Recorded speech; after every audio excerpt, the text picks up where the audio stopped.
Here's an interesting topic, and I want to say thank you for the comment. So, on one of my videos, someone was commenting about how they felt better having lowered their protein intake and increasing their carbohydrate intake. And I think that this is something that more people need to talk about. You know, it's like there's this weird obsession. It's like that commercial with Taco Bell, Cali Muscles in it, and there are a bunch of bodybuilders on the beach and like protein, protein, protein, protein, protein, protein. Yeah, so there's this obsession with protein in the fitness industry, and rightfully so. Rightfully so. Protein's important. It comes from the word proteus, which means primary. It's the most important, right? But like, do we really need as much protein as we think we need?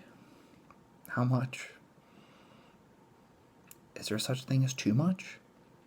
So, I will start off by putting a few little, I don't know, I don't want to call them disclaimers, but like, let me clarify my position on a few things just real quick. I don't believe there's such a thing as too much protein in terms of an absolute number. So, whether that's 150 grams, 300 grams, 400 grams, whatever it is, I don't think there's a such thing as too much protein in an absolute physiological sense.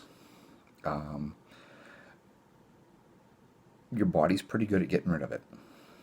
So I think the number is something like for every 100 grams of protein you eat, 60 of it gets turned into carbohydrate, glycogen.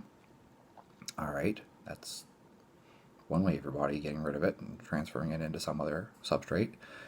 And the other thing to it too is that, like, actually, it weird as it is, Stu Phillips, and I believe Donald Layman as well, have found that actually high protein intake actually is not damaging to your kidneys. And in fact, actually, if you have mild kidney impairment, consuming a little more protein actually can help your kidneys. Who saw that one coming? Don't get me wrong, for people with serious CKD, I wouldn't know anyone like that. It's a different story. Now, is there such a thing as too much protein for someone with CKD? Yes, if by some horrible circumstance you were hit by a drunk driver and then they pumped you full of gadolinium to take their MRIs, it's contrast dye. Gadolinium will damage your kidneys, especially if you get very large doses very frequently. I am not trying to fearmonger. If you need to have an MRI and they're going to use gadolinium, I'm not telling you that one time is going to fry your kidneys. But I will tell you that if you have like 17 of them done within a year, you may be at increased risk of developing renal problems. So no one is more hyper aware of the fact that you need to watch your protein intake than I am. Too much protein, you'll end up with proteinuria. You'll see horrible things happen to your numbers. Your creatinine will be like over 5. Your GFR will be like 15% or less. Yeah, you'll have all kinds of fun, wonderful issues with your renin and angiotensin, and you'll produce 15 to 16 liters of urine a day just simply because your kidneys can't hold on to anything. And your urine will have very high levels of creatinine and protein and all these wonderful things. You'll have something called nitrogenous waste. These are all wonderful things that hopefully you never find out about. These are all wonderful things you'll never have to do. You'll never have to do a 24-hour urine collection or do a water deprivation test where they hospitalize you. Because that's fun. That's real fun. So yes, there is such thing as too much protein in certain disease pathological states. For a normal healthy person, you're going to have a damn hard time eating 500 grams of protein unless you're just drinking a bunch of protein shakes, which I suppose you could do, but who wants to spend that much money on whey protein? I feel like I would want to throw it up. Now, is there such a thing as too much protein in terms of what you're displacing? Yes, big time. So let's just take a hypothetical model of someone doing zone diet, 40% carbs, 30% protein, 30% fat. Okay? If you are at, 2,000 calories and it's 40, 30, 30, and then you take it to 10,000 calories and it's still 40, 30, 30, I don't think that that's too much protein because it's too much protein in an absolute number, right? You shouldn't eat more than 1 gram per pound of body weight. Um, but it's all relative because now it becomes a percentage of your total calorie intake. So if you're taking in 10,000 calories and 30% of that is protein, I don't think that that's too much protein because you're still getting, 40% of that from carbohydrates and 30% of that from fat. So, like, if you're a professional strongman competitor and eating 10,000 calories a day to maintain your 400-pound mass, I don't think that you're taking in too much protein, being that it's only 30% of your diet. That being said, now you're eating 2,000 calories a day and you're taking in 300 grams of protein. Right. So like 180 of that is just getting converted into carbohydrates. Maybe maybe you could add some carbs in instead. Your performance will improve drastically because you're eating so much protein that you're now displacing carbohydrates or fats. Your body is going to get more energy out of carbohydrates and fats than it's going to get out of the protein. So when your workouts go to shit and you feel crappy and you're peeing all the time, yes, increased protein intake will make you pee all the time. If you are having very frequent urination and you do not have kidney failure, which you will need to get a biopsy, which is another fun thing to have done. So if you haven't had a kidney biopsy, boy, let me tell you, that's something to really cherish that moment. Kidney biopsies are real fun. Assuming you don't have kidney problems, if you're waking up to pee in the middle of the night or you're peeing a lot and you're really thirsty, you might be eating too much protein. Something to consider. So my point being, okay, if you're eating 2,000 calories a day and you're getting 300 grams of protein, you should probably decrease your protein intake. And you should probably add in some carbs and fats. It's a matter of percentages. I really don't think in absolute numbers. I don't. I don't try to think about absolute numbers. If you're getting 300 grams of protein and 300 grams of carbs and 150 grams of fat, that's very different than getting 300 grams of protein, 0 grams of carbs, and 100 grams of fat. Like, you see how different that is? Like, we're just not even comparing apples to apples. And it's like I said, it's more about percentages than it's about absolute numbers. Because if you consume a ton of food, then yes, you probably will have very high protein. Like if you just eat tons and tons and tons of food because you're on that mass cycle and you're weighing 400 pounds to go deadlift 1,000, like yeah, your protein intake is probably going to be pretty high because you're just eating that much damn food. But if you're someone who's calorically restricting and you're trying to diet and you're eating a lot of protein and then you're eating a lot of protein at the expense of carbohydrates, which are very muscle sparing actually, and fats, which are good for energy and hormones. Can't tell you how many guys I run into. They're like, oh yeah, I have low testosterone, I have low thyroid, and all this stuff like that. It's real bad. I'm like, what are you eating? I don't eat anything but egg whites. And? No, egg whites. And sometimes I have chicken breast. And you wonder why your testosterone's in the tank.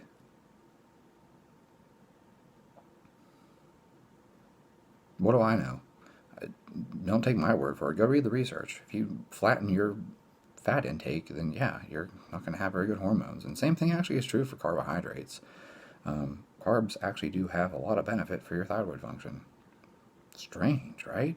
Stan Everdeen talks about this. Go read The Vertical Diet.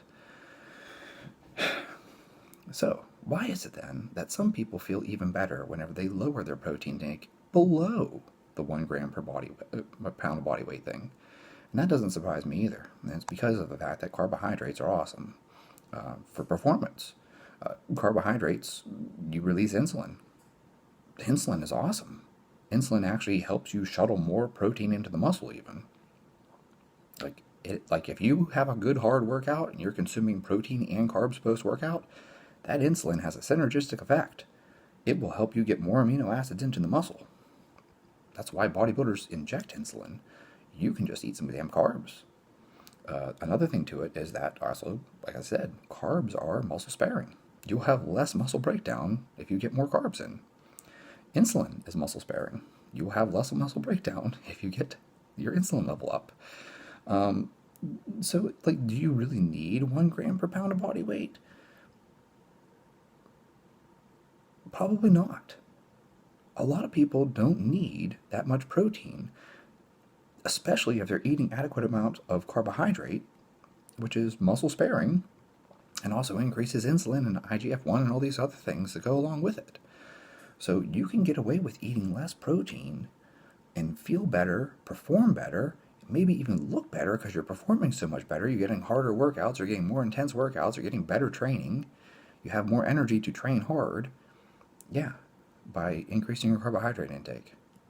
Like, this isn't even anything revolutionary. I feel like a lot of people just stumbled into this by accident. A lot of people were just like, man, I'm going to bump my carbs up.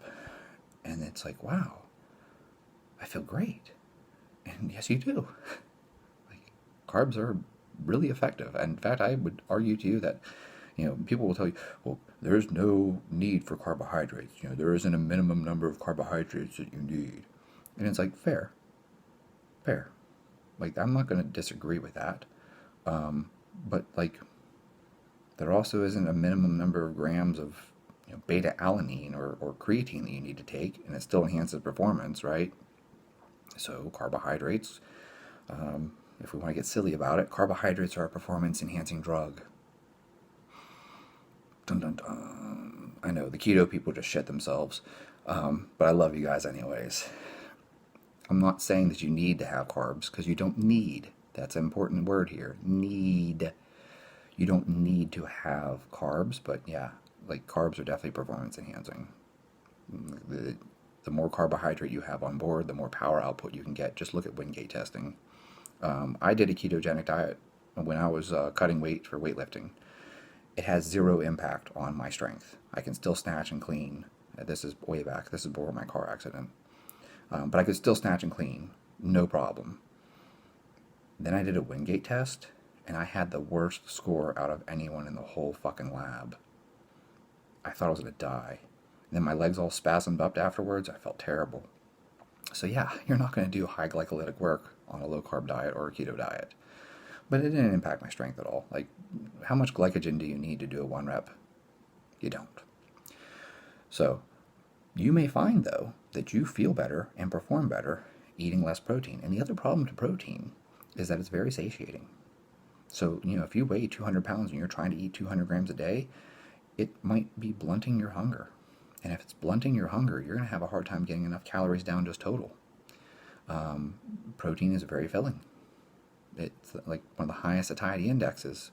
So if you're eating a lot of protein, not only are you displacing carbohydrates and fats that could be used for energy, but now you're also smashing your appetite.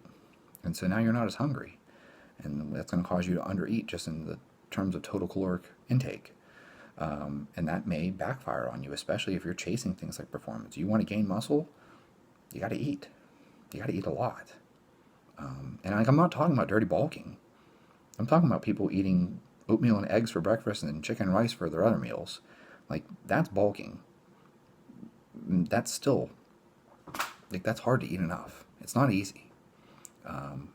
Like, if you're truly trying to gain weight and you're trying to gain good quality weight and you're not just eating pizza and ice cream, like, yeah, it's hard to just keep forcing down chicken and rice. Been there.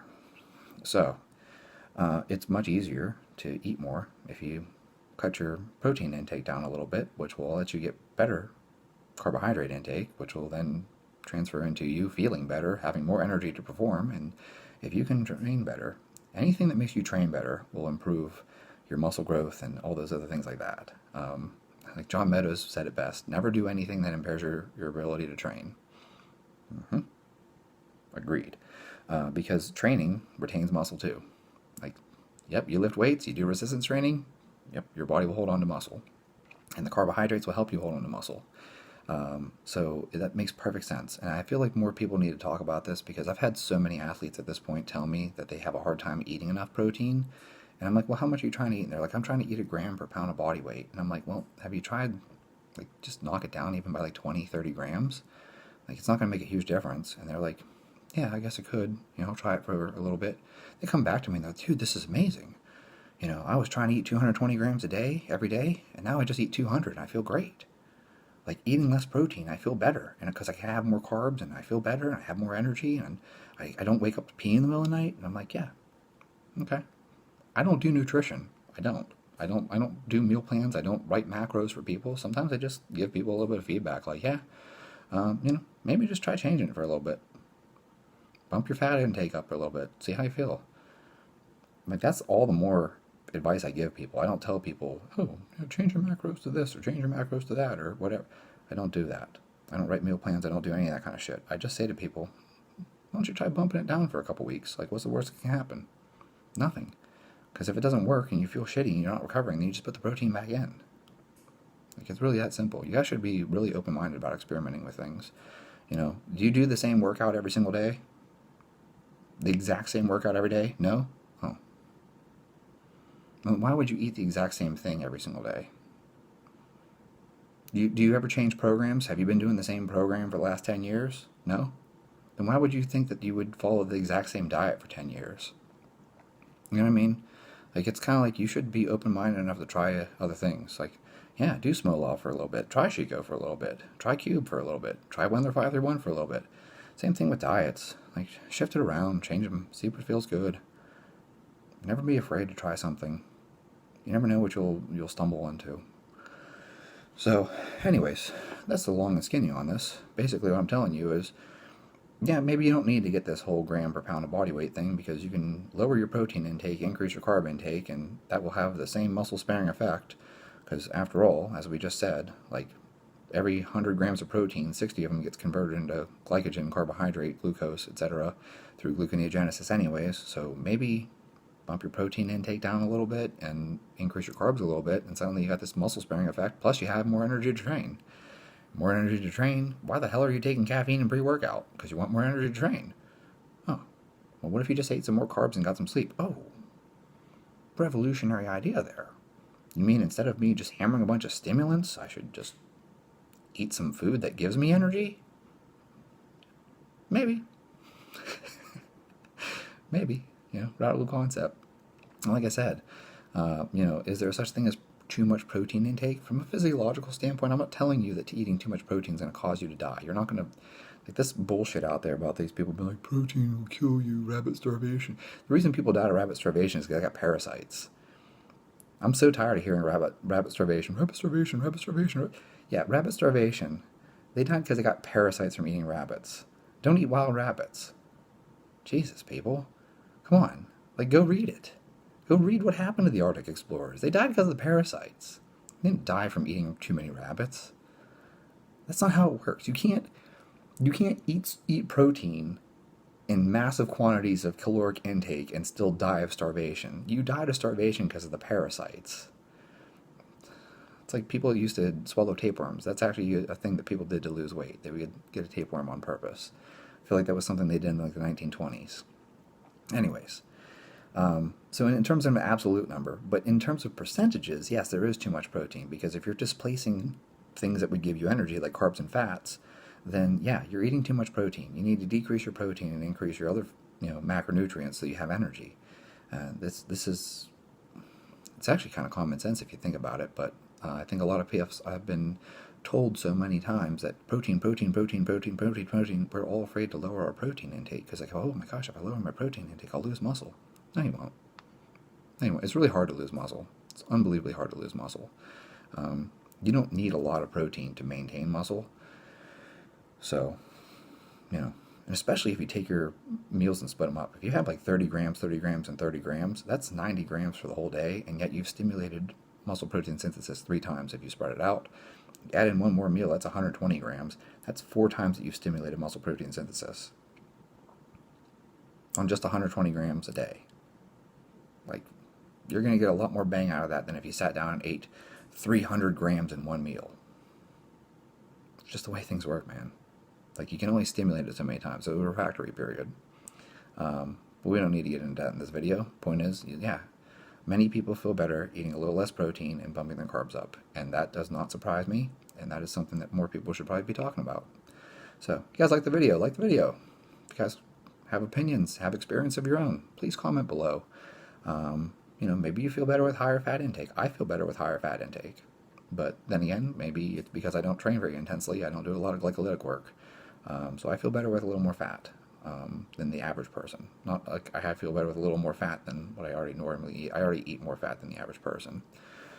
I'm definitely someone who does better on a higher fat intake and a lower carbohydrate intake. That does not mean that everyone should do the same thing that I do. Even whenever I did high carb, I did very, very high carb even, and still, I never let my fats get very low. I don't feel good. I feel shitty. That's why I can't understand these natural bodybuilders who are like, yeah, I only eat 50 grams of protein, or 15 grams of fat a day. And it's like, 50 grams of fat a day? Do you weigh 100 pounds? So, yeah, I don't know where that comes from. But in any case, if you guys have experience, comment below. Share it. Other people will read it, and you might help someone. If you guys like this kind of content, be sure to subscribe. We can talk about this stuff even more, especially if you guys ask a question. I'll do my best to answer it. Thanks so much for your time.